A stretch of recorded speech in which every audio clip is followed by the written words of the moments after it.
Hello, it's George again. If you fancy reading something absolutely childish that quite possibly may well be the most offensive thing you've ever read, then buy my best-selling book. You can also sign up for my Patreon for hundreds of hours of exclusive content and, of course, check out my own Funkyspectrum website for more videos.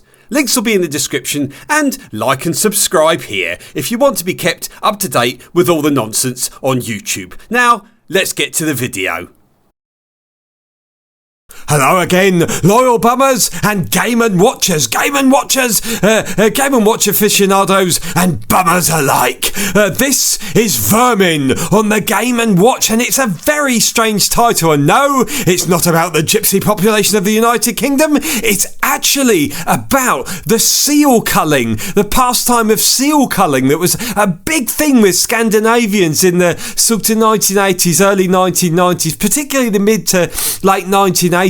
And they made this game just at the turn of the 1980s, just on the cusp of when this was becoming a real pastime, was eclipsing suicide as a national pastime in the Scandinavian nations. And what a pastime it was. But anyway, there's not much else to say about it. It's quite short, quite a sweet game, quite simplistic, but this was one of the original Game & Watches. So without further ado, let's get in to Vermin on Nintendo's Game & Watch.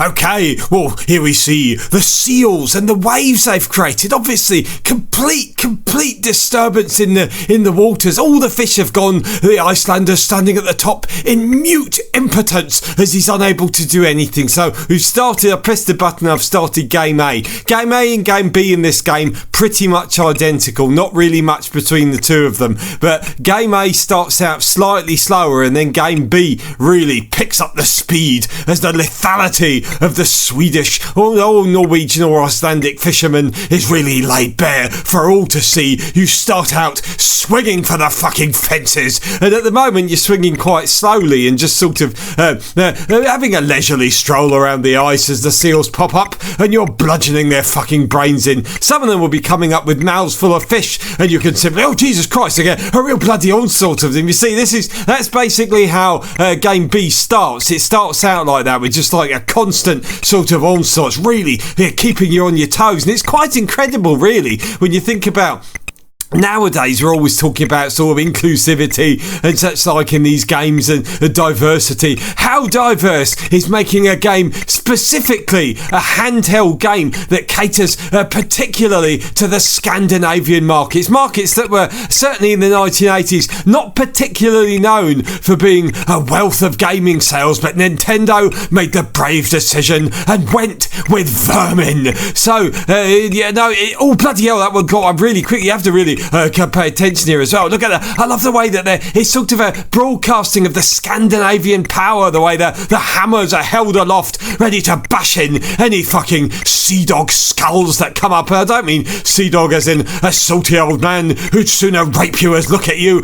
Some old fucking bastard who was the influence for the frankly bestially sexual film Breaking the Waves, wherein Norwegians or Scandinavians, or maybe they're Russians, but I think they're Norwegians or Scandinavians, seem to split their time between bashing the fuck out of sea-based mammal skulls that you don't see on film, but it's sort of implied in a way because of the way they absolutely destroy the poor fucking woman when she goes on board the ship. If none of you have seen that, you should watch Breaking the Waves. It's a real fucking mood lifter.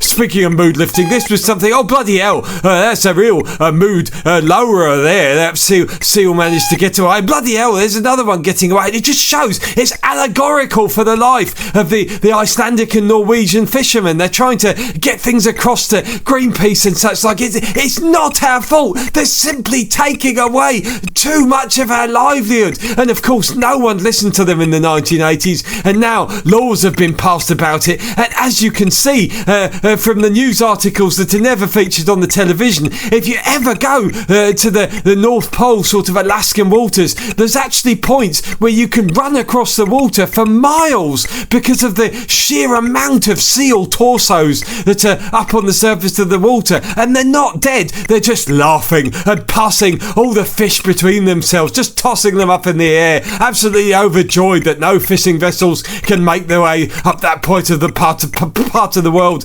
anymore, and are completely making a fool of the Scandinavian bastards who used to bludgeon them to absolute oblivion. Of course, I think the Scandinavians are all true fucking shits, because I really like seals. I think of them as the dogs of the sea, the old traditional sea dogs. But anyway, there you go. It just goes to show, no matter how you try against vermin, they'll always win in the end. Okay, bye.